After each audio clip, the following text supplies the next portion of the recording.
Military exercise कर रही है और युद्ध की स्थिति के लिए हम कितना तैयार हैं ये जानने की कोशिश की जा रही है। लेकिन सीमा पर जंग की स्थिति ना बने, मगर देश के अंदर सियासी पार्टियों के बीच जंग छिड़ चुकी है। इधर राहुल गांधी के नेतृत्व में कांग्रेस की भारत जोड़ो यात्रा को 100 दिन पूरे हुए हैं, तो इस मौके पर राहुल गांधी ने प्रेस कॉन्फ्रेंस करते हुए केंद्र सरकार को तवांग घटना पर आड़े हाथों लेना शुरू कर दिया है। उन्होंने कहा है कि चीन स्पष्ट रूप से अरुणाचल और लद्दाख दोनों तरफ युद्ध की तैयारी कर रहा है और गहरी नींद में सोई हुई है केंद्र सरकार इस सच्चाई को स्वीकार नहीं कर रही है। अब सामने से जुबानी हमला हुआ है तो केंद्र की सत्ता पर काबिज बीजेपी भी कहां चुप रहने वाली है और इसी के साथ शुरू हो गई है देश के भीतर जुबानी जंग। चलिए सबसे पहले आपको सुना देते हैं कि आखिर राहुल गांधी ने क्या कुछ कहा।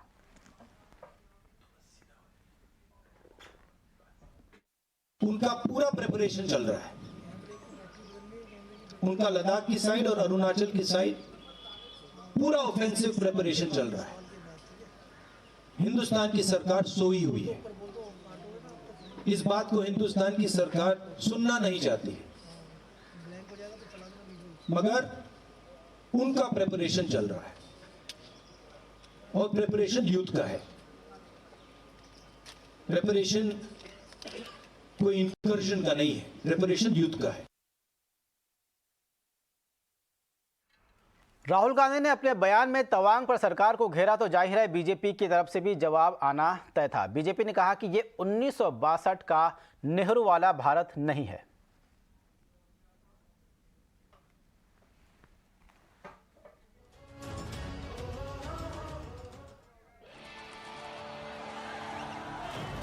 अपनी यात्रा में जब वो भारत की सेना पे टिप्पणी करते हैं और गलत टिप्पणी करते हैं तो उसमें कई बातें वो आपत्तिजनक कर देते हैं, जिससे न केवल सैनिकों का हौसला खराब होता है बल्कि पूरे देश के अंदर भ्रम फैलाते हैं, गलत अफवाह फैलाने की बात करते हैं।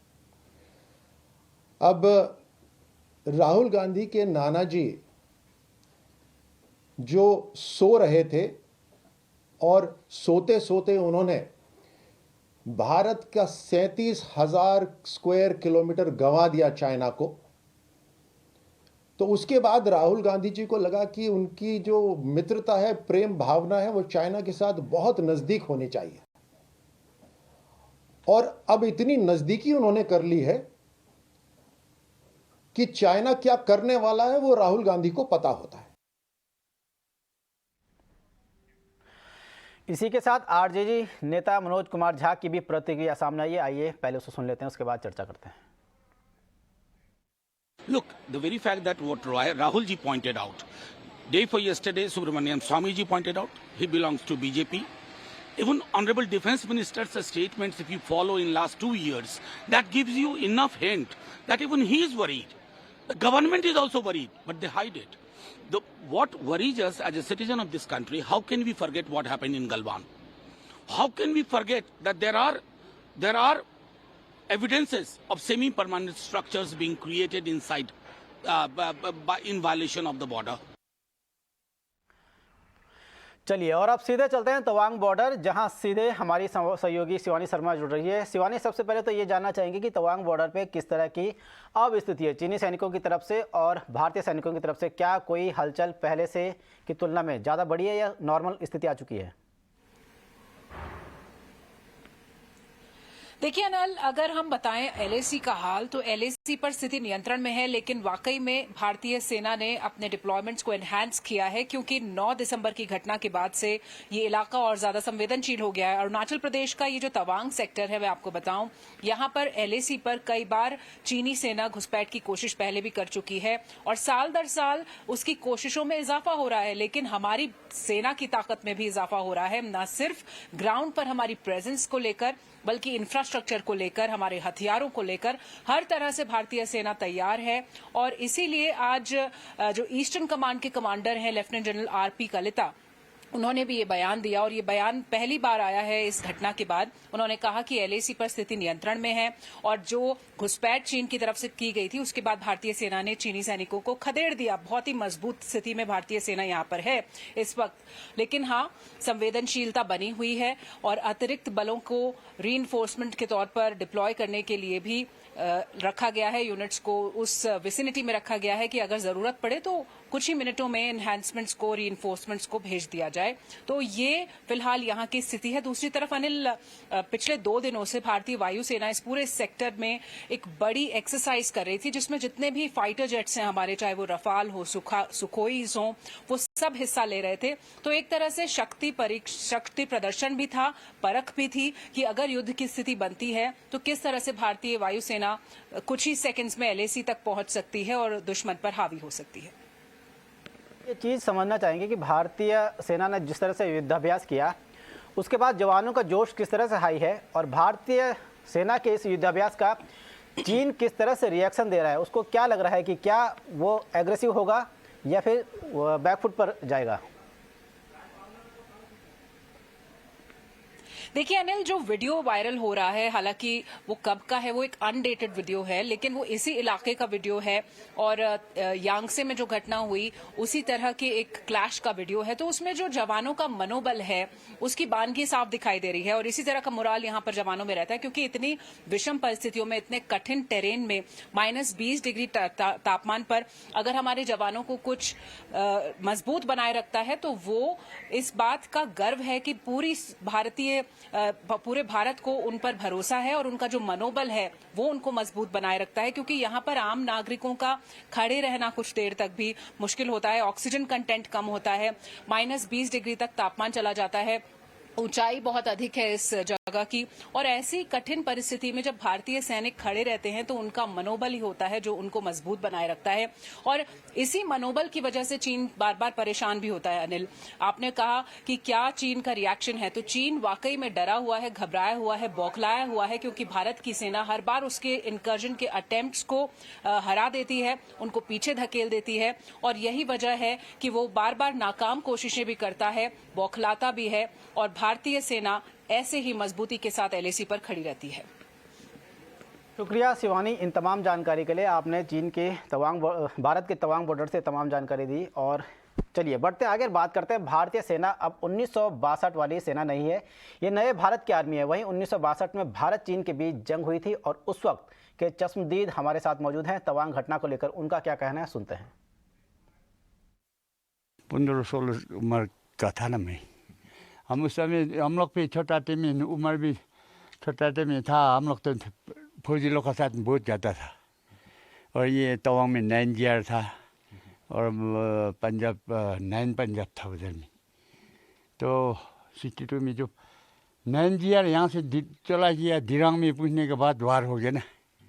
तो इसमें डोकरा रेजिमेंट यहाँ तक आया था, डोकरा रेजिमेंट यहाँ से फिर वापस गया। भागो भागो बोल के ऑर्डर आया, उनको तो लड़ने का मौका भी नहीं मिला। चीन तो बहुत बाद में आया। जब चीन यहाँ से जमींदार होकर आया ना तवांग पहुंचा, तो उधर माओ से चीन वहाँ से घूम के तवांग पहुंचा। तभी तो बमला में अटैक किया ना उन्होंने। पहले बमला में हाथी नहीं छुआ। तवांग में हुई घटना के बाद यह सेक्टर एक बार फिर पूरी दुनिया की सुर्खियों में आ गया है। चीन की सीमा से सटे अरुणाचल प्रदेश के इलाकों को देखने के लिए टूरिस्ट भी पहुंच रहे हैं।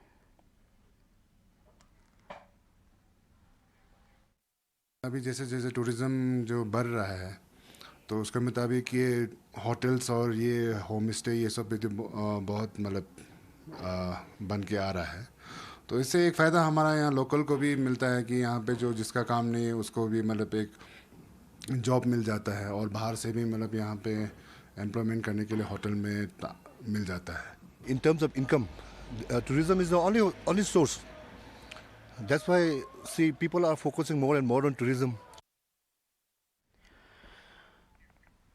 चीन की हिमाकत को तो हमेशा करारा जवाब मिलेगा। आइए अब बात करते हैं चीन के जिगरी दोस्त बने पाकिस्तान की। हमेशा भारत विरोधी राग अलापने वाले पाकिस्तान ने एक बार फिर जुबान से जहर उगला है। पीएम मोदी को लेकर दिए गए पाकिस्तान के विदेश मंत्री बिलावल भुट्टो के बयान पर भारत ने करारा जवाब दिया है। भारतीय विदेश मंत्रालय ने कहा है कि टिप्पणियां पाकिस्तान का एक नया निचला स्तर है। पाकिस्तान के विदेश मंत्री स्पष्ट रूप से 1971 को भूल गए हैं। पाकिस्तान के बयान पर बीजेपी की भी कड़ी प्रतिक्रिया सामने आई है। बीजेपी ने इसके खिलाफ विरोध प्रदर्शन किया है।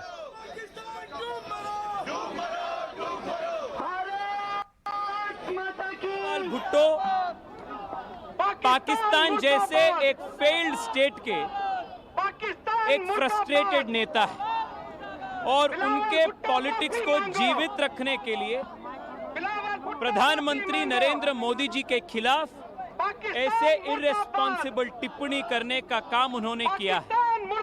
आज पूरे विश्व के स्तर पर पाकिस्तान एक डिप्लोमैटिक अनटचेबल स्टेट हो चुका है। पाकिस्तान के साथ किसी राष्ट्र किसी प्रकार के डिप्लोमैटिक रिलेशन या व्यावहारिक रिलेशन नहीं करना चाहते हैं, क्योंकि आज पाकिस्तान को पूरे विश्व एक टेरर स्टेट माना जाता है।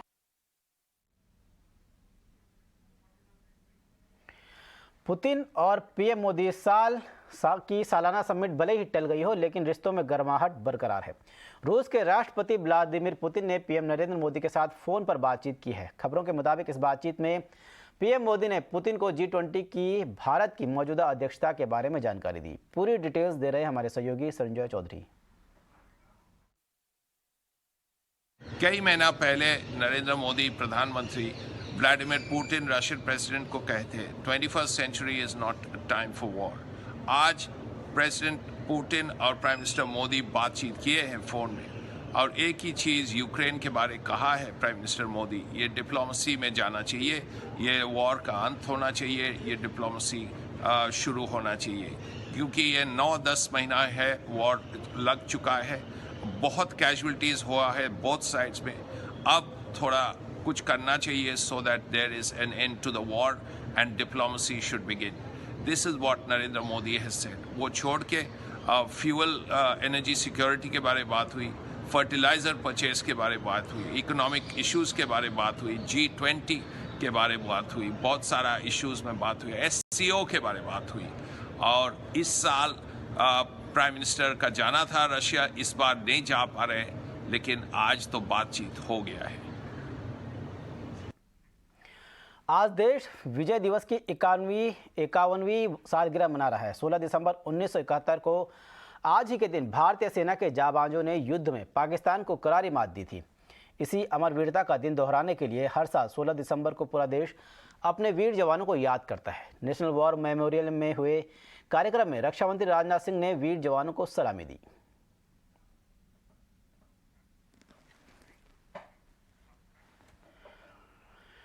अगले 20 साल में इंडिया की ग्रोथ स्टोरी बेहद मजबूत रहने वाली है, जिसके चलते एनर्जी की डिमांड भी बहुत तेज रहेगी। ऐसे में देश को परंपरागत और गैर परंपरागत तरीकों से एनर्जी की ज़रूरत को पूरा करना पड़ेगा, ताकि ग्रोथ की रफ्तार को कायम रखा जा सके।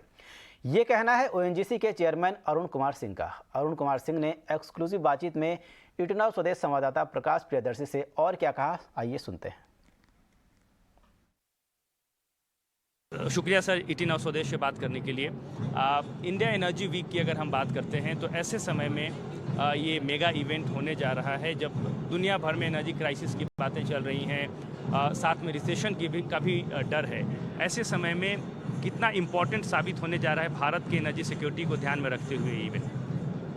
इंडिया मेरे ख्याल से पूरे दुनिया में नेक्स्ट 10-20 साल में इंडियन एनर्जी डिमांड इतना ज़्यादा होगा कि दुनिया में ऐसा ग्रोथ कहीं नहीं होगा। डेट अपॉर्चुनिटी कहीं है नहीं, इतना अपॉर्चुनिटी, बिकॉज ये 4 चीज़ें हैं इसमें। एक तो हमारा डेमोग्राफिक का डिविडेंड है, दूसरा डिजिटलाइजेशन का सॉलिड बेनिफिट है, डीकार्बोनाइजेशन दुनिया को चाहिए, वो भी इंडिया के फेवर में जाता है, और चौथा थोड़ा बहुत डीग्लोबलाइजेशन भी हो रहा है। तो चारों फोर्स मिलके इंडिया का जो टेल विंड है, जो पीछे से जो एनर्जी देती है, वो चारों मिलके इंडिया का डिमांड बहुत ज़्यादा होने वाला। अब इसमें सवाल ये है कि यहाँ हम इस इवेंट में इसलिए हैं कि हमको दोनों वर्ल्ड चाहिए, एक कन्वेंशनल वर्ल्ड से भी एक्सेसिव प्रोडक्शन चाहिए और डोमेस्टिक प्रोडक्शन ज़्यादा चाहिए, और दूसरा है कि हमको जो रिन्यूएबल एनर्जी वाला स्पेस है वो भी चाहिए। तो दोनों एरिया में हमको इक्वल फोकस करना है। It is not a question of और, it is a question of and here we are for that and to look for partners who can collaborate with us in both the space. कौन कौन से segment में आप partners, क्योंकि ONGC अपने पुराने fields के लिए भी पार्टनर्स सर्च कर रहा है, कुछ कोलैबोरेशन आपने किए भी हैं? नहीं, हम पुराने फील्ड के लिए कुछ नहीं कर रहे हैं, बिकॉज कुछ एरिया हैं जहां हमको पार्टनर की ज़रूरत है, और हम समझते हैं कि वहाँ पार्टनरशिप होने से नॉट ओनली एक्सप्लोरेशन में मदद होगी बल्कि डेवलपमेंट और उसके प्रोडक्शन में भी मदद होगी। तो वो हम एक्सप्लोर कर रहे हैं। तो वो पार्टनरशिप का एक स्पेस है। और दूसरा स्पेस जो रिन्यूएबल के स्पेस में है, particularly hydrogen and all that, वो भी स्पेस में। तो ये दोनों हम इस इवेंट में इस दोनों एंगल से इसको देख रहे हैं कि जो भी कर सकते हैं वो हम करें। ऐसे समय में जब इंडिया क्रॉस द ग्लोब जा रहा है अपनी एनर्जी सिक्योरिटी को ध्यान में रखते हुए, ऐसे में ईएनपी सेक्टर में किस तरह के निवेश की संभावना आप देखते हैं और कंपनी के हिसाब से क्या प्रोस्पेक्टिव है आपका? वो थोड़ा जियोपॉलिटिकल मैटर है। अब अगर इंडिया के बाहर वाली बात कर रहे हैं तो वो थोड़ा एक पिक्चर धीरे धीरे क्लियर होगा, तब हम I will be in better position to comment. But जो इंडिया के अंदर हम खोज सकते हैं, जो एफर्ट कर सकते हैं एक्सप्लोर ढूंढने में और प्रोड्यूस करने में, वो हम कोई भी चीज़ पूरी ताकत लगाएंगे वो दोनों चीज़ों को करने में। क्रूड की कीमतों में कुछ गिरावट देखने को मिल रही है, फिर बढ़ गया। हाँ, लेकिन जो ग्लोबल रिसेशन का एक डर है, उस कॉन्टेक्स्ट में सर आप आउटलुक क्या देखते हैं आने वाले एक साल? मैं पहले भी बोल चुका हूँ कि क्रूड अभी रेंज बाउंड रहेगा, तो थोड़ा बहुत आगे पीछे होकर चलता रहेगा अनलेस कोई मेजर डिस्टर्बेंस ना आ जाए। अगर वर्ल्ड स्टैटिक जो करंट फोर्सेस जो ऑपरेट कर रही हैं जिस तरह से, उसमें क्रूड में ज़्यादा वेरिएशन नहीं देखता हूँ। वो मैं ±$5 अगर बोलें तो वही उसी के आसपास रहेगा। एक आखिरी सवाल सर, किरीट पारिख कमेटी ने नेचुरल गैस प्राइसिंग पे अपनी रिपोर्ट सबमिट की। रिपोर्ट पब्लिक डोमेन में है। कमेटी की सिफारिश है कि $6.5 सीलिंग प्राइस, $4 फ्लोर प्राइस। ये रेंज जो है आपके हिसाब से ONGC के प्रोस्पेक्टिव के हिसाब से किस तरीके से आप इसको देखते हैं? क्या ये ठीक है? और इसमें $0.5 पर MMBTU हर साल बढ़ोतरी की भी सिफारिश कमेटी ने की है। नहीं, एक 4 और जो $6 वाली बात है वो सिर्फ APM गैस पे। जो ultra deep water, high pressure, high temperature है, उसका जो प्राइस है वो अलग होगा, डेट आई एम श्योर। तो एक्सप्लोरेशन प्रोडक्शन में उस क्षेत्र में कोई फ़र्क पड़ने वाला नहीं। चलिए अब चलते हैं धानुका जी की क्लास में, जहां आज बात हो रही है फाइनेंशियल लिटरेसी से महिलाओं के आर्थिक सशक्तिकरण की।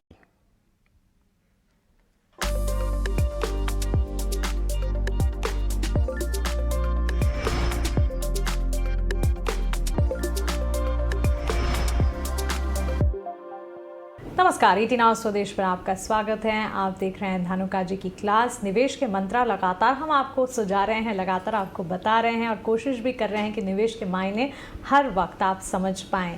लेकिन इस वक्त जो बात हम करने जा रहे हैं वो एक बेहद ही संजीदा, बेहद ही इम्पॉर्टेंट टॉपिक पर बात होने वाली है। बात होगी विमेन एम्पावरमेंट की, यानी कि महिला जागरण की। धानुका जी हमारे साथ, स्वागत है धानुका जी आपका। विमेन एम्पावरमेंट, महिला जागरण, बातें तो काफ़ी सारी होती हैं।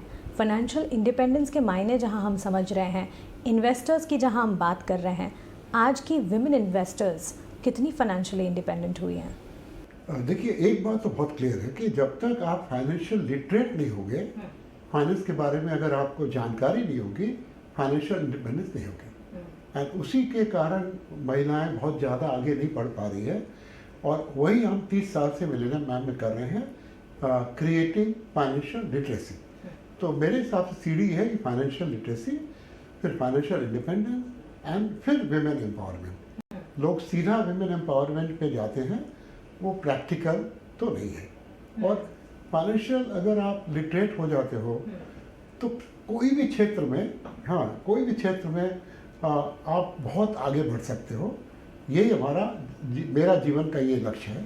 धानुका जी, इस वक्त हमें सुन रही कई महिलाओं के मन में यही सवाल आ रहा होगा कि फाइनेंशियल इंडिपेंडेंस की आप बात कर रहे हैं। मान लीजिए हम फाइनेंशियली इंडिपेंडेंट होना चाहते हैं, लिटरेट जिसकी आप बात कर रहे हैं कि इन्वेस्टर्स या इन्वेस्टमेंट की इंपॉर्टेंस को समझना चाहते हैं।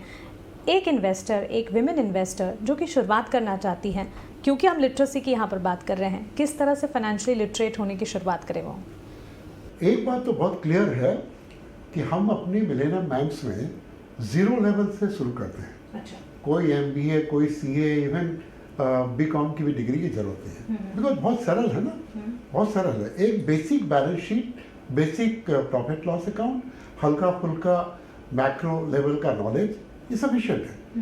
तो हमारा सबसे बड़ा USP यही है कि हमने बहुत सरल कर दिया पूरे सिस्टम को। तो महिलाओं को बहुत आराम से हंसते खेलते और वो सीख जाती हैं, और अगर चाहें तो इन्वेस्टमेंट भी कर सकती है बढ़िया ढंग से। बिल्कुल।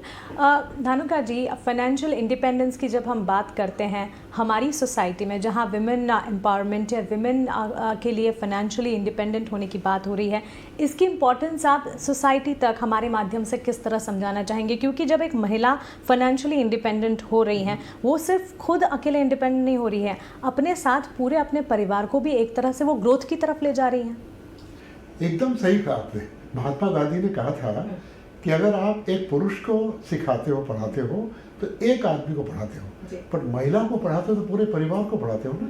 और ऐसा हो रहा है हमारे मिलेनियम कैंप्स में कि पूरा परिवार, बच्चे छोटे छोटे, उनके भी उत्सुकता रहती है कि मम्मी क्या सीख के आई है। तो एक अगर महिला को हम पढ़ाते हैं तो पूरा परिवार, बल्कि 2 परिवार अगर शादीशुदा है तो अपना पीहर और अपने ससुराल, सबका वो कल्याण करती है और बहुत बड़ा एक उत्थान होता है समाज का। बिल्कुल।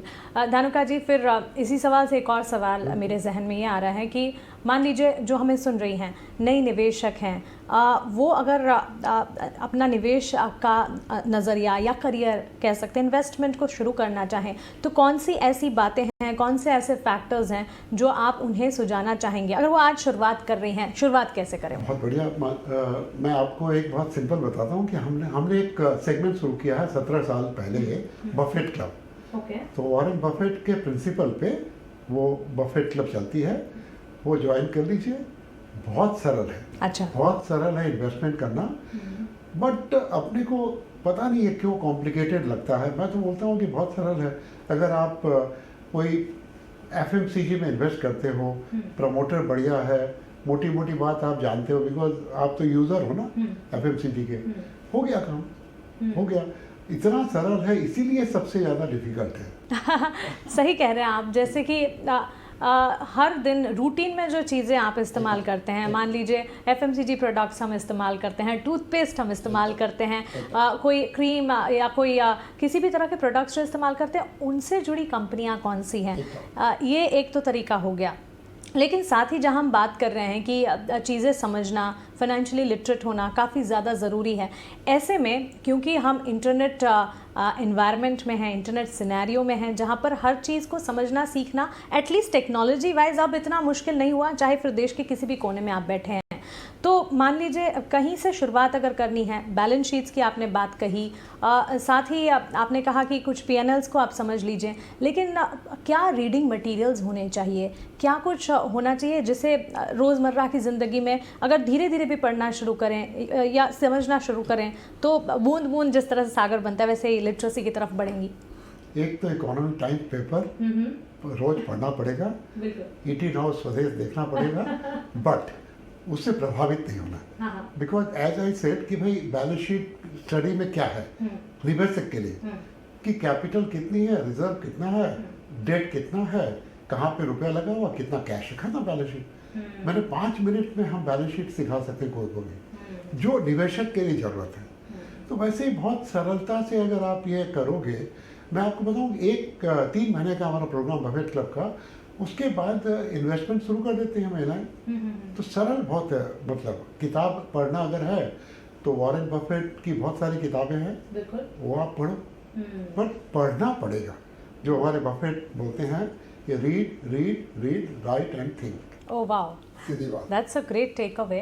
तो ऑफ कोर्स अगर आप निवेश की शुरुआत करने जा रही हैं, जिस तरह से धानुका जी बता रहे हो, मैं यही डायरेक्ट भी करना चाहती थी, इसीलिए ये सवाल भी मैंने आपसे पूछा कि पढ़ाई, रीडिंग, किसी चीज़ को समझने के मायने, चाहे फिर शुरुआत में आपको वो चीज़ समझ ना भी आ रही हो, क्योंकि कई सारे ऐसे फंडामेंटल्स हैं, इकोनॉमी से जुड़ी कई बातें हैं जो फिलहाल कनेक्ट ना कर पा रहे हो, लेकिन जब कह सकते हैं कि ऑन अ रूटीन बेसिस से आप पढ़ने की कोशिश करेंगी, न्यूज़पेपर्स हैं, जिस तरह से पेपर्स की बात कही, हमारे माध्यम से हमारे चैनल पे कई सारी चीज़ें हम बताते हैं, और उन सबको जब आप कनेक्ट करना शुरू करेंगी, स्लोली एंड इवेंचुअली धीरे धीरे चीज़ों को बिल्कुल समझने में आसानी होती हुई दिखेगी। तो चलिए महिला जागरण, वुमेन एम्पावरमेंट की तरफ हम बढ़ रहे हैं। महिला शक्ति, अपनी शक्ति को समझें और निवेश की तरफ आगे बढ़ें। इस सेगमेंट में इतना ही, लेकिन ऐसे कई सारे कॉन्सेप्ट्स आगे भी हैं। बने रहें ET नाउ स्वदेश के साथ। नमस्कार।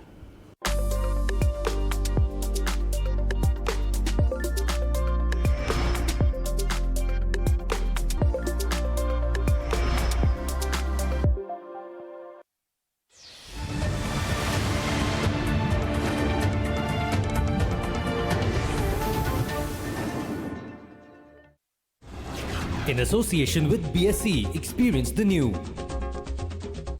In association with ArcelorMittal Nippon Steel India Limited, smarter steels, brighter futures.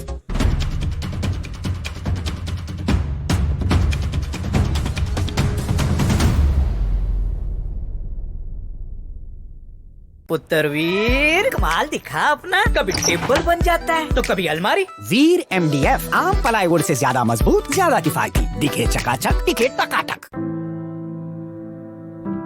News is not just what happens in the corridors of power. News is also what happens to you and I in our everyday lives. Issues like traffic, core infrastructure, pollution, these matter equally, if not more. I stand with every tax-paying, law-abiding urban Indian because honestly, we deserve better. You've read the headline, now listen to the facts. Join me, Tamanna Inamdar, on Beyond the Headline. Mirror now, you first. वाह, अब आ रहे हो inspection के लिए? 3 घंटे पहले बोला था कि मैम बस 2 मिनट में पहुंच रहा हूँ। इस कार इंश्योरेंस के चक्कर में पूरा दिन वेस्ट। चलो अभी प्लीज चेक करो। मैडम मैं प्लम्बर हूँ। प्लम्बर आया क्या? आने दे।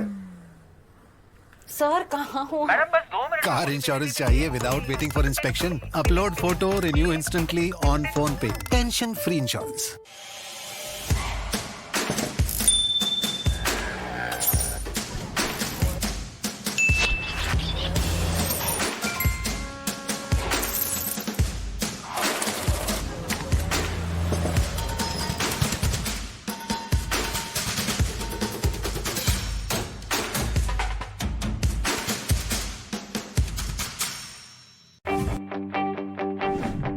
स्टॉक मार्केट में पोर्टफोलियो बनाना हो सकता है मुश्किलों से भरा। मार्केट का उतार चढ़ाव आपको कर सकता है कंफ्यूज। मार्केट में आज नीचे के लेवल से करीब 200 पॉइंट की रिकवरी आई। मैं अजय शर्मा आपको दूंगा सीधी और सटीक सलाह, जिससे आप बना सकेंगे अपना पोर्टफोलियो।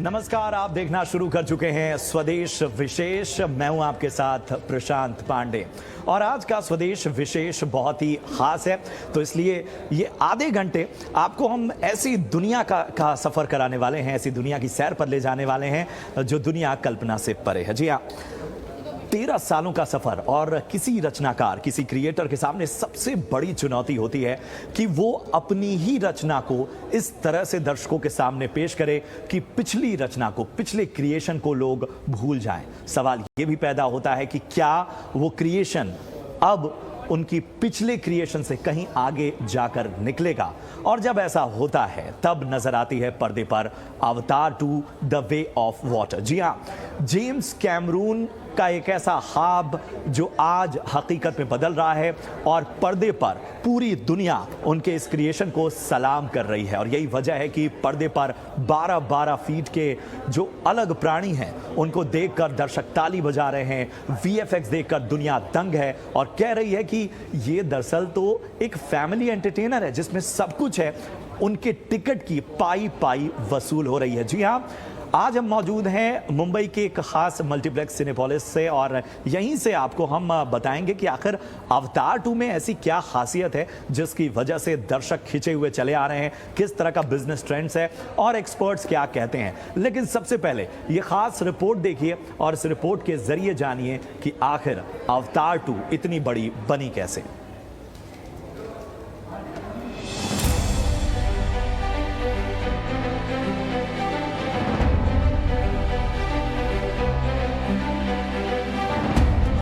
तेरह साल की तपस्या और पर्दे पर अवतार नाम का चमत्कार जादू बिखेरने को तैयार है। जी हाँ, लेखक, निर्माता, निर्देशक जेम्स कैमरून की अवतार the way of waters theatres में अपनी दमदार मौजूदगी दर्ज करा रही है। वैसे तो पूरे भारत में इसके लिए क्रेज जबरदस्त है, मगर मुंबई के सिनेमाघरों में तो अलग ही खुमार देखा जा रहा है। फिल्म की डिमांड को देखते हुए इसका पहला शो रात 12 बजे ही शुरू कर दिया गया। वहीं सुबह में पहला शो 6 बजे से चल रहा है। अवतार की पहली किस्त साल 2009 में आई थी और इसके बाद इसका sequel the way of water उससे आगे की कहानी बताता है। अगर एडवांस बुकिंग की बात करें तो फिल्म की अब तक 5.5 लाख से ज्यादा की एडवांस टिकटें बेची जा चुकी हैं। इस तरह ये फिल्म 17 करोड़ से ज्यादा की कमाई तो सिर्फ एडवांस बुकिंग से कर चुकी है। अकेले अंग्रेजी 3D वर्जन से फिल्म ने एडवांस बुकिंग में करीब 7 करोड़ रुपए की कमाई की है। भारतीय भाषाओं में ये फिल्म हिंदी में सबसे आगे है। फिल्म अवतार द वे ऑफ वाटर के हिंदी डब्ड वर्जन की बिकी टिकटों से 2.5 करोड़ रुपए से ज्यादा की कमाई हो चुकी है। इस साल भारत में रिलीज हुई फिल्मों में सबसे ज्यादा एडवांस बुकिंग का रिकॉर्ड अब भी KGF चैप्टर 2 के पास है, जिसने रिलीज के पहले ही 43 करोड़ से ज्यादा की एडवांस टिकटों की बिक्री से कमा लिए थे। इसके अलावा दूसरी कोई भी फिल्म इस तरह का आंकड़ा नहीं दिखा सकी। इस साल रिलीज हुई हिंदी फिल्मों में सबसे ज्यादा एडवांस बुकिंग फिल्म भूल भुलैया 2 की रही, जिसने 6 करोड़ 90 लाख की एडवांस बुकिंग से कमाए थे। इसके बाद नंबर लाल सिंह चड्ढा और जुग जुग जियो का रहा, जिन्होंने 4 करोड़ रुपए और 3 करोड़ रुपए की एडवांस बुकिंग की थी। मगर अवतार एक हिंदी फिल्म ना होकर भी जोरदार ट्रेंड्स दिखा रही है। ब्यूरो रिपोर्ट, ET Now स्वदेश। तो देखा आपने कि किस तरह से अवतार 2 ने अपनी खासियतों के जरिए दर्शकों को अपनी ओर खींच लिया है, और जो पहला रिएक्शन है एक्सपर्ट्स का वो क्या कहता है, ये फिल्म कैसी है, तो उसको जानने के लिए सीधा जुड़ते हैं जाने माने फिल्म समीक्षक और ट्रेड यानी फिल्मों के बिजनेस को करीबी से देखने वाले जाने माने फिल्म समीक्षक तरन आदर्श सर से।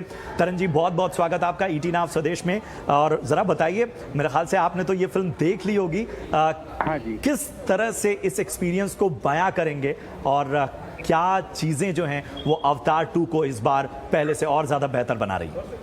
देखिए, इसके कई मुख्य कारण है। पहले तो ऑफ कोर्स मैंने फिल्म देखी है एंड मैंने इस फिल्म को 5 में से 5 स्टार्स दिए हैं। यानी ये बहुत ही बेहतरीन फिल्म है। जेम्स कैमरॉन एक बहुत बेहतरीन डायरेक्टर है, और अगर आप उनकी फिल्मोग्राफी भी देखेंगे तो उनकी ऑफ कोर्स अवतार लास्ट पिछली फिल्म थी, उससे पहले टाइटैनिक याद अगर आपको होगा तो एक से बढ़कर एक फिल्में रही है उनके करियर में। तो ये भी जो फिल्म है वो उसी दर्जे की है, उसी लेवल की। इनफैक्ट मैं कहूंगा अवतार का जो पहला पार्ट था उससे दूसरा पार्ट मुझे बेहतर लगा, क्योंकि इस पार्ट में न सिर्फ जमीन पे बल्कि पानी में लड़ाई होती है। और ये जो नजारा है आपको सिर्फ 3D में विजुअल इफेक्ट के साथ अगर आप देखेंगे तो आप हैरान हो जाएंगे कि इस आदमी ने, जिसका नाम जेम्स कैमरन है, इन्होंने कैसी कल्पना की कि भाई इस तरह की कहानी रची जा सकती है कि अंडर वाटर लड़ाई हो रही है। अंडर वाटर मैं ज्यादा डिस्क्लोज नहीं करना चाहूंगा क्योंकि इससे सारा मजा किरकिरा हो जाएगा जिन्होंने नहीं देखी है फिल्म। बट अगर आप देखेंगे तो आप हैरान हो जाएंगे, आप चकित रह जाएंगे कि भाई इस तरह की फिल्म, इस तरह का इमेजिनेशन भी कोई आदमी कर सकता है। दूसरी बात, इस फिल्म में जो एक बहुत बड़ा स्ट्रॉन्ग पॉइंट है और वो फिल्म की शुरुआत से है और वो अंत तक है, वो है फैमिली वैल्यूज। यानी ये पारिवारिक जो एक बॉन्ड होता है, एक पारिवारिक जो संबंध होते हैं, पिता माता और हम उनके बच्चे, ये इनकी कहानी है। किस तरह से वो अपने बच्चों को बचाना चाहता है, एक माता और पिता अपने बच्चों को बचाना चाहते हैं, ये कहानी। और अंत तक जो लड़ाई होती है वो इसी बात पर होती है कि मुझे अपने परिवार को बचाना है, सुरक्षित रखना है विलन से। तो ये एक जो स्ट्रॉन्ग इमोशंस हैं फिल्म के, और खासकर जो सेकंड पार्ट में और थर्ड पार्ट मतलब एज इन इंटरवल के बाद जो आते हैं, वो आप हैरान कर देंगे। इसके अलावा जैसा कि मैंने कहा, विजुअल इफेक्ट्स 3D में अगर आप देखेंगे तो आप सोचते रह जाएंगे कि भाई इसे बार बार देखना चाहिए। इनफैक्ट मैंने एक बार तो देख ली है, बहुत कम बार ऐसा होता है कि मैं दूसरी बार देखने जाता हूँ फिल्म, पर ये फिल्म मैं दूसरी बार भी देखने जाऊंगा।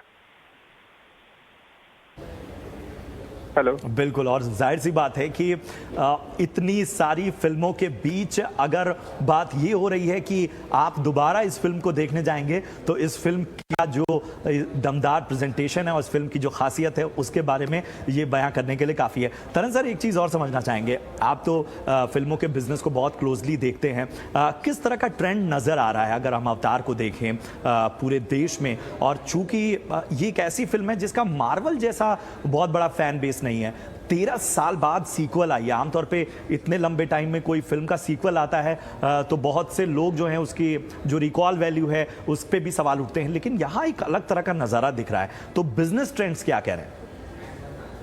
आपने बहुत सही बात कही। आपने एक मार्वल ब्रांड के साथ कंपेयर किया, जो कि बहुत सही है, क्योंकि मार्वल ब्रांड का एक बहुत स्ट्रांग फॉलोइंग है। उनकी हर साल, हर 1.5-2 साल में एक फिल्म आ जाती है, या हर रेगुलर इंटरवल्स में एक फिल्म आ जाती है, तो उनकी रिकॉल वैल्यू बहुत स्ट्रांग होती है। उन कैरेक्टर्स को हम बहुत अच्छी तरह से उनसे परिचित हैं। बट अगर आप अवतार को देखें तो ये 13 साल बाद उसका दूसरा पार्ट आ रहा है। एक अलग ही जनरेशन इसे देख रही है आज की तारीख में, जो जिन्होंने शायद पहले नहीं देखा हो, या शायद जिन्होंने देखा हो तो उतनी रिकॉल वैल्यू नहीं रहेगी, वो कैरेक्टर्स के नाम याद नहीं रहेंगे, हो सकता है, क्योंकि इतना कंटेंट है आज की तारीख में देखने के लिए। बट अवतार की जो शुरुआत हुई है, मैं कहना चाहूंगा ऐतिहासिक हुई है। पूरा पश्चिम, उत्तर, दक्षिण चारों क्षेत्रों में जबरदस्त शुरुआत हुई है। हाँ, साउथ में ज्यादा बेटर शुरुआत हुई है, साउथ मार्केट्स में, जो अवतार फर्स्ट पार्ट के साथ भी हुआ था। सेकेंड पार्ट ने भी वहां पर मतलब अर्थ शैटरिंग शुरुआत ली है वहां पर, साउथ मार्केट्स में। उसके अलावा अगर हम बात करें जिस तरह से ट्रेंड जा रहा है पहले दिन का, तो मार्वल की एवेंजर्स थी, एवेंजर्स एंड गेम, वो इस हॉलीवुड की सबसे बड़ी ओपनर थी, वो नंबर 1 पे रहेगी शायद। नंबर 2 पे जो स्पाइडरमैन थी, जो पिछले साल रिलीज हुई थी, वो शायद हट जाएगी। अब अवतार पार्ट 2 आएगी। जिस तरह से ट्रेंड्स जा रहे हैं, इवनिंग बाकी है, इवनिंग और नाइट शोज बाकी है, अब वो देखना बाकी है। बट जिस तरह से ओपनिंग लगी है फिल्म की, और मुझे यकीन है कि ये सैटरडे और संडे को पारिवारिक ऑडियंस जो आएगी, परिवार अपने परिवार के साथ जो ऑडियंस आएगी, वो इसे और बढ़ावा देगी। कि जैसा कि मैंने कहा कि ये एक पारिवारिक फिल्म है। ऑफ कोर्स विजुअल इफेक्ट्स है, बहुत ग्रैंडर है फिल्म में, बहुत ऐसी चीजें हैं, ऐसी विजुअल्स है जो हमने कभी सोचा भी नहीं था, कल्पना नहीं की थी, वो आप नजर आएगा इस पर्दे पर। और एट द सेम टाइम, जैसा कि मैंने कहा कि बहुत स्ट्रॉन्ग इमोशनल फैमिली टाइज है इस पिक्चर में, बहुत स्ट्रॉन्ग इमोशनल मोमेंट्स है फिल्म में, एक माँ और बेटे के बीच में। या मैं कुछ अभी नहीं बोलना चाहता हूँ, पर आप फिल्म देखेंगे तो आपको अंदाजा हो जाएगा। बिल्कुल बिल्कुल बिल्कुल, बहुत बहुत शुक्रिया करेंगे तरन सर, आपने समय निकाला। और हम आपका ज़्यादा समय नहीं लेंगे क्योंकि आपको तमाम बिजनेस ट्रेंड्स भी फॉलो करने हैं अवतार 2 के, और उस वजह से हमारे दर्शकों तक और हम तक तमाम ट्रेंड्स सामने आएंगे। बहुत बहुत शुक्रिया हमें समय देने के लिए और अवतार 2 की खासियत और उसके बिजनेस ट्रेंड्स पर बातचीत करने के लिए। तो ये थे जाने माने फिल्म समीक्षक और ट्रेड एक्सपर्ट तरन आदर्श। लेकिन अब ज़रा देखते हैं कि ऑडियंस का क्या हाल है। ऑडियंस थिएटर से जो है मायूस होकर लौटी है। कुछ यंगस्टर्स से हमने बात की है, जरा उनके रिएक्शन जान लेते हैं। अवतार 2 रिलीज हो चुकी है और इसका क्रेज इस वक्त लोगों के सिर चढ़कर बोल रहा है, और ऐसे ही कुछ जो दर्शक हैं वो थिएटर्स तक तो पहुंचे, लेकिन जाहिर सी बात है कि इतना ज़बरदस्त क्रेज है जिसकी वजह से अभी उन्हें टिकट्स नहीं मिल रहे। तो ज़रा जानने की कोशिश करते हैं वो कितने एक्साइटेड हैं। जी, आपका नाम? ओंकार शिवगन। ओंकार, आप अवतार देखने आए थे, किस तरह का क्रेज है आपको? मुझे तो बहुत क्रेज़ हो रहा है कि मतलब पिक्चर देखने को मिल नहीं रही, टिकट बहुत हाई है और मतलब नहीं मिल रही है। जी, आप बताएं आप कितनी एक्साइटेड हैं अवतार को लेके? बहुत ज़्यादा, पर क्या करें, टिकट ही नहीं मिल रहा है। वीकेंड पे पूरा फुल चल रहा है शो, 2 थिएटर्स देख चुकी, वो टिकट ही नहीं मिल पा रही है। बिल्कुल, आप बताएं अवतार VFX 13 इयर्स और अब ये आ रही है फिल्म, किस तरह का एक्साइटमेंट है? सर एक्चुअली हम लोग उसी फील्ड से हैं, like we belong to that field, हम वही पढ़ रहे हैं, तो हम और ज़्यादा रिलेट कर पाते हैं कि वो कैसे वो इफेक्ट्स बनाया होगा। तो हमें कुछ ज़्यादा ही क्रेज़ रहता है ये सब देखने के लिए। जैसे हमें को इन्फिनिटी में भी बहुत क्रेज़ था, एंड गेम में भी बहुत क्रेज़ था, अवतार में भी बहुत ही क्रेज़ है। जैसे ही टिकट मिलेगा, first day first show, I am just going to watch that. आप बताएं कितनी एक्साइटेड हैं आप अवतार को लेके? बहुत, बिकॉज पहले पार्ट में थिएटर में देख चुकी हूँ 3D में, बहुत मज़ा आया था। तो आई होप कि ये वो इमेज को बनाए रखे, एटलीस्ट गिराए तो नहीं। बिल्कुल बिल्कुल, आप बताएं आप कितने एक्साइटेड हैं इस फिल्म को? मैं तो एज अ 3D मॉडलर हूँ, मेरे को CGs इफेक्ट और मिक्स मॉडलिंग ये सब बहुत पसंद है। और एवेटार का इज़ लाइक पहले से उनका रेंडर टाइम और उनका स्टोरी टेलिंग बहुत क्रेजी था, और अभी भी मैं वही चाहता हूँ कि उनका 3D डिटेलिंग्स और क्लासिक रहे। बिल्कुल बिल्कुल, तो आप देख सकते हैं कि लोग वाकई एक्साइटेड हैं, और जो यूथ है वो मायूस होकर लौट रहा है क्योंकि टिकट्स नहीं मिल रही हैं। लेकिन सभी यही चाहते हैं कि जल्द से जल्द जैसे ही टिकट मिले वो इस फिल्म को बड़े पर्दे पर एक्सपीरियंस करें। प्रशांत पांडे, ET नाउ स्वदेश, मुंबई। तो देखा आपने कि किस तरह का क्रेज नजर आ रहा है अवतार 2 को लेकर। लोग जो हैं वो टिकट विंडो से मायूस होकर लौटे हैं और लोग वीकेंड्स पर अब ट्राई कर रहे हैं कि उन्हें टिकट मिल जाए। और ये ज़बरदस्त क्रेज़ जो है वो किस तरह से नंबर्स में तब्दील होगा और क्या खासियत होगी, इन सब पर चर्चा करने के लिए हमारे साथ दो बेहद ख़ास मेहमान इस वक्त जुड़े हुए हैं। हमारे साथ हैं पंकज जयसिंह साहब जो कि CEO हैं UFO मूवीज़ के, और हमारे साथ जाने माने फिल्म पत्रकार और ट्रेड एक्सपर्ट अमित कर्ण भी जुड़े हुए हैं। आप दोनों का बहुत बहुत स्वागत। सबसे पहले पंकज सर, मैं आपके पास आना चाहूँगा। अवतार 2 एक वाइडेस्ट रिलीज 4000 के करीब अप्रॉक्स स्क्रीन्स बताई जा रही हैं जिसमें रिलीज हुई हैं। 17000 शोज़ हैं। रात के 12 बजे शो शुरू हो रहा है, सुबह 6 बजे, 5 बजे, 7 बजे इस तरह के शोज़ लग रहे हैं। नॉर्थ साउथ किस तरह का ट्रेंड देखने को मिल रहा है, और मेरे ख्याल से फिल्म बिजनेस वालों के लिए तो इससे अच्छे दिन तो आ ही नहीं सकते। आपने सही बताया, दिस मस्ट बी मेरे ख्याल से वाइडेस्ट रिलीज होगा। आप हिंदी, मराठी, गुजराती, इंग्लिश जो भी आप पकड़ो उसमें से ये वाइडेस्ट रिलीज रहेगा। आज ये हॉलीवुड मूवी है, इस हिसाब से DCI स्क्रीन्स जो है, डिजिटल टेक्नोलॉजी DCI इनिशिएटिव्स, उसमें ज़्यादा करके लगी है और उसी में ही लगती है। आज हिंदुस्तान में 9500 स्क्रीन है, तकरीबन 9500 स्क्रीन्स में से आज 4000 स्क्रीन्स में, 4000 से 5000 स्क्रीन्स में अवतार लगा है। कोई DCI स्क्रीन ऐसा नहीं होगा जिसमें अवतार नहीं लगा है। तो इतनी जबरदस्त रिलीज मैंने अभी तक नहीं देखी इसके अंदर। आप समझ सकते हो ऑलमोस्ट 50% इंडिया के जो भी स्क्रीन है, ऑलमोस्ट 50% इंडिया के स्क्रीन से आज अवतार स्क्रीन कर रहे हैं। और यस, रात का 1 बजे का भी शो है, सवेरे 4 बजे का शो है, 5 बजे का शो है, कंटिन्यूस शोज वहां पे लगे हुए हैं। आप जब नॉर्थ ईस्ट वेस्ट साउथ की बात कर रहे हो, मैं कुछ एग्जांपल्स आपको देना चाहूंगा। बिहार में गोपालगंज करके है, इट इज एकदम north most part of Bihar and almost Kathmandu border. Saraswati cinema करके है वहां पे। सर वहां पे हाउसफुल जा रहा है हिंदी में। आप सोच सकते हो हिंदी बेल्ट, क्योंकि आप हम लोग हिंदी में ही बात कर रहे हैं और हिंदी में ही है। हिंदी बेल्ट बिहार गोपालगंज 25,000 का फर्स्ट शो था वहां पे। दूसरा एक छोटा सा सिनेमा है यहाँ पे अपना बिहार में, Sitamarhi, which is again close to अपना गोपालगंज के। वहां पे 4 शोज हाउसफुल एडवांस में। अभी मैं सुन रहा था दर्शकों बंबई में से या अपना मेन सेंटर्स में से वापस जा रहे हैं, तो बिहार में समस्तीपुर, सीतामढ़ी, छोटा सेंटर, 4 शोज हाउसफुल। ये अनप्रेसिडेंटेड है कि इतने सारे सिनेमाज में लगने बावजूद टिकटें आपको नहीं मिल रही है। तरण जी ने अभी अपने को बताया कि इमोशनल कनेक्ट है। अभी कुछ दर्शकों ने अपने को बताया CG देखने के लिए मैं आ रहा हूँ। ये पिक्चर में ऐसा है भाई, सब कुछ है। एक बार नहीं, आप एक बार स्टोरी के लिए देखेंगे, एक बार आप इमोशनल कनेक्ट के हिसाब से देखेंगे, एक बार CG के लिए देखेंगे, भैया 3-4 बार तो ये पिक्चर आप देखेंगे ही देखेंगे। ये कहानी है ये मूवी की।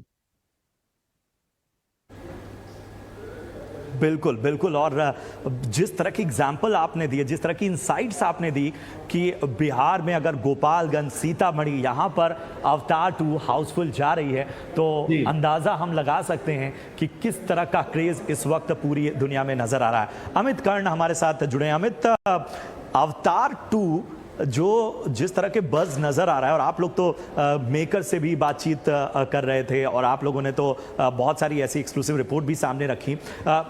क्या ऐसी बात है इस फिल्म में जिसने इसका मार्केट इस तरह से गर्म कर दिया? और मैं बार बार इसलिए पिन पॉइंट कर रहा हूँ, 13 साल किसी सीक्वल के आते आते एक ठंडा हो जाता है मार्केट, लेकिन यहाँ अवतार 2 मतलब डबल क्रेज, डबल ट्रिपल, शाम के शोज में लोगों को टिकट नहीं मिल रहे हैं। तो जरा बताएं इसके बारे में, आखिर क्या खासियत है इस फिल्म की? सबसे पहले तो आपका बहुत बहुत शुक्रिया प्रशांत, इटी स्वदेश के साथ मुझे भी कनेक्ट करने के लिए, और इतने सारे एक्सपर्ट्स के साथ मैं भी मंच शेयर कर रहा हूँ। 3 चीजें हैं और उसमें सबसे अहम वजह है एक नाम, ब्रांड नेम, और वो है जेम्स कैमरून। जेम्स कैमरून एक सिंगल रीजन है जिसकी वजह से लोग, वो चाहे इंडिया के हों, पाकिस्तान के हों या दुनिया के किसी भी देश के हों, वो सिनेमा देखने आएंगे जेम्स कैमरून। जेम्स कैमरून की फिल्मों की सबसे बड़ी बात ये होती है कि वो होलसम एंटरटेनमेंट होती है। वो क्लास को भी कनेक्ट करती हैं और मास ऑडियंस को भी कनेक्ट करती है। और मतलब ये सवाल जो मतलब रिकॉल वैल्यू का है, ये अब मतलब कुछ फिल्में ऐसे होती हैं जो एक अहम सवाल छोड़ जाती है। जैसे हमने देखा बाहुबली में कि उधर एक सवाल था कटप्पा ने क्यों मारा, बाहुबली को क्यों मारा। या फिर दृश्यम में हम देख लें कि वो मलयाली फिल्म लास्ट ईयर ही आई थी, लेकिन लोग जानने को उत्सुक थे कि आखिरकार विजय सलगांवकर का कैरेक्टर अपना जुर्म कबूल करने के बाद भी कैसे बचेगा। तो अगर ऐसे अहम सवाल होते हैं किसी भी फिल्म से जुड़े हुए, तो फिर वहां पर रिकॉल वैल्यू की कोई जरूरत नहीं होती है। तो फिर जैसे ही मतलब जो फर्स्ट पार्ट आया था अवतार का, तो मतलब वहां पर यही सवाल था कि आखिरकार अब जो अगला पार्ट होने वाला है, यानी कि पानी के भीतर under water war, epic war दिखाने वाले हैं जेम्स कैमरन, वो उस चीज को कैसे मुमकिन करेंगे। और ये सवाल फिर अगले पार्ट के लिए और एक अहम वजह दे रही है ऑडियंस को कि अगले पार्ट में अग्नि, आग के मतलब जर्नी से सारे किरदार गुजरने वाले हैं। तो इसलिए भी ये मतलब इन सवालों की वजह से भी अवतार 2 को लेके या फिर आने वाले समय में अवतार 3, 4, 5 सबको लेकर के लोगों के बीच में एक वो जो कहते हैं कि आपने तो जेम्स कैमरॉन के साथ खास बातचीत भी की। क्या कह रहे थे जेम्स कैमरॉन, किस तरह से ट्रेंड बदल रहा है सिनेमा का पोस्ट पैंडेमिक उन्होंने भी मतलब ये बात कही, और इस चीज को हम लोग भी बार बार फोकस करते रहे हैं कि अब अगर बिग स्क्रीन हमें सिनेमा बनाना है, बिग स्क्रीन के लिए ऑडियंस को लाना है, तो हमें स्पेक्टेकल फिल्में बनानी होंगी, नंबर 1। और नंबर 2 फैमिली इमोशन हमें देना होगा। तो इस फिल्म में वो दोनों चीजें ही थी। स्पेक्टेकल के तो वो खुद मतलब जादूगर हैं, माहिर हैं, और ये अवतार नहीं, मुझे लगता है अवतार 3 का नाम होना चाहिए चमत्कार। अवतार किसी चमत्कार से करते हैं।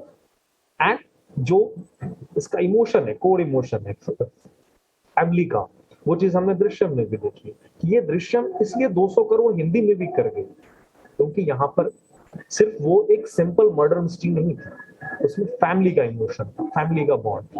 और सेम चीज यहाँ अवतार के साथ भी है, अवतार 2 के साथ भी है, और आगे आने वाले समय में भी जैक सली अपनी फैमिली को और अपने लोगों को बचाने के लिए उसी तरह की चीजें करता रहेगा और ऑडियंस शायद आती रहेगी। बिल्कुल बिल्कुल। और पंकज सर, मैं आपके पास आना चाहूँगा, जिस तरह से हम बात कर रहे हैं फैमिली ऑडियंस की, तो ज़रा चूंकि तो आप इस बिज़नेस से हैं, ज़रा हमें बताएंगे कि ये इस तरह की जब हॉलीवुड फिल्में आती हैं तो उनका डिस्ट्रीब्यूशन सिस्टम कैसे होता है? क्या उससे हमारी जो मेन स्ट्रीम सिनेमा है, बॉलीवुड है, उसको भी सीखना होगा? क्योंकि हम देख रहे हैं कि मार्केटिंग के फ्रंट पे अवतार 2 के साथ बहुत ज़्यादा प्रयोग नहीं किए गए, वो सब कुछ कंटेंट पे छोड़ दिया गया। हम लोग हमेशा ये बात करते हैं कंटेंट इज किंग, एंड 13 साल हो गए, 2009 में रिलीज हुआ था अवतार 1, लेकिन सब लोग के दिमाग में अभी भी यही है अवतार कुछ हटके ही है, इसमें कुछ नवीनता आनी है। आज ये समझो, ये जो पिक्चर है बनी है मेरे ख्याल से तकरीबन 2500 से 3000 करोड़ के बजट पे बनी है। तो उन्होंने कंप्यूटर ग्राफिक्स जो है वो सब कुछ इसमें डाल दिया है, स्टोरीज की है, लोकेशंस आप देखेंगे तो बेहतरीन लोकेशंस इसमें दे दिए हैं, एंड फैमिली ऑडियंस के हिसाब से ये रखा है। तो ऑब्वियसली ये सब चीजें जो है जब भी अखबार में, न्यूज़पेपर में, आपके सोशल मीडिया में आजकल मार्केटिंग की और कुछ जरूरत नहीं रहती है, सोशल मीडिया में इमीडिएटली आ जाता है, यार हमें ये पिक्चर देखना है, 3000 करोड़ का ये प्रोडक्शन वैल्यू है, इसमें क्या बनाया होगा इसने। अवतार 1 में तो ये है, तो अवतार 2 में तो डेफिनेटली इससे कुछ और ज्यादा ये कुछ बनाया होगा। तो ये जो उत्सुकता रहती है पब्लिक में वो इमीडिएटली सामने आ जाती है, और खुलते ही आपके पास में ये इतने ऑडियंसेस आ जाते हैं यहाँ पे। मैंने तो पहले आपको बिहार के एग्जांपल्स दिए, एक एग्जांपल्स में रंगहार सिनेमा तिनसुकिया का देता हूँ। Tinsukia is in Assam, 3 days shows are housefull over there. तो अभी मैं मार्केटिंग कुछ भी कर लेता, लेकिन तिनसुकिया में, आसाम में मैं कैसे पहुंच सकता था? इट इज ऑल, आज के तारीख में जो मार्केटिंग हो रहा है, everything is social media and digital media.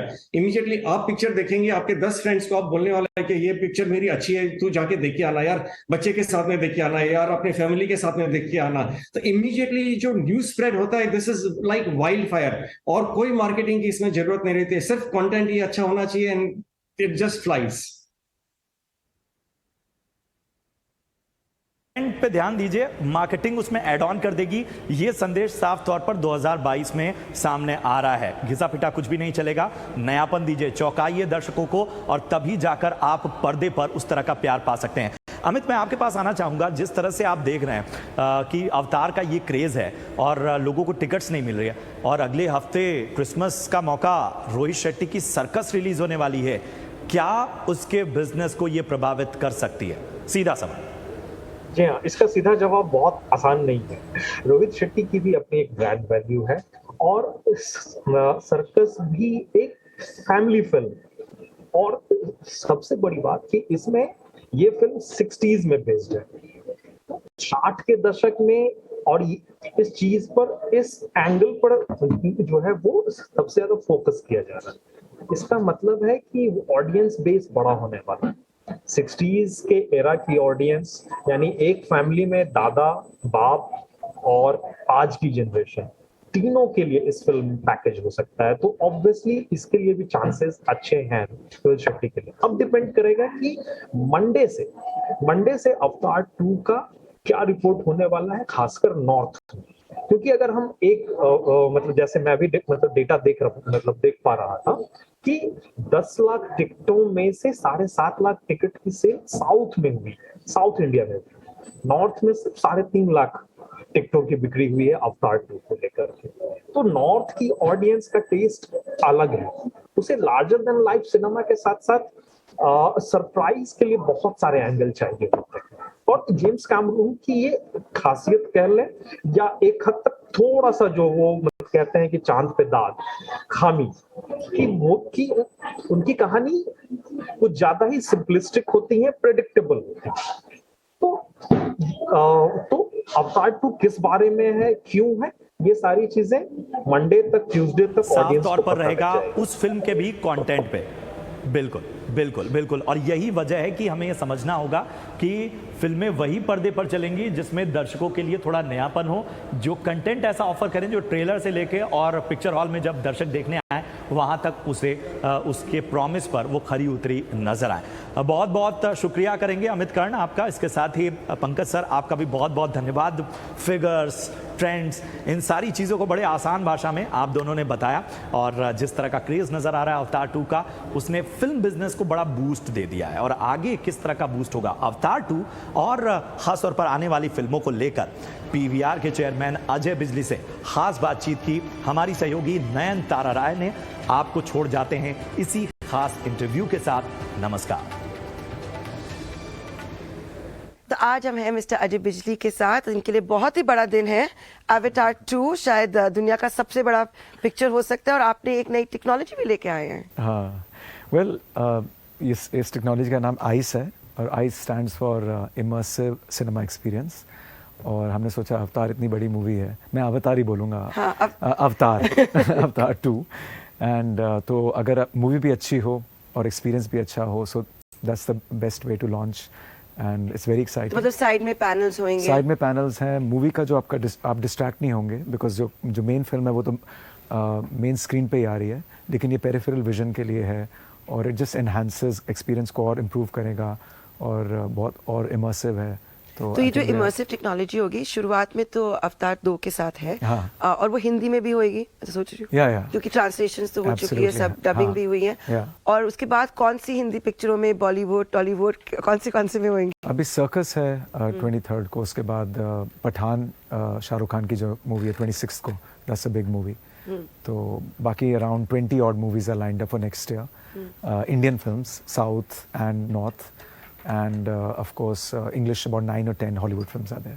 अपने दर्शकों के लिए फाइनल क्वेश्चन, टिकट प्राइस क्या होगा? अगर क्योंकि आजकल हम देख रहे हैं कि सब कुछ बुक सोल्ड आउट है। मैं भी गई थी bookmyshow.com में, टिकटें तो मिल नहीं रही हैं। उनको बताइए कि क्या 20% ज़्यादा, 30% 20% जो भी नॉर्मल रेट है जिस सिनेमा में, जिस भी मार्केट में, उससे 20% ज़्यादा होगी। F&B सेम होगा? F&B सेम होगा। थैंक यू मिस्टर बिजली, आपने कुछ हमें समय दिया। Thank you.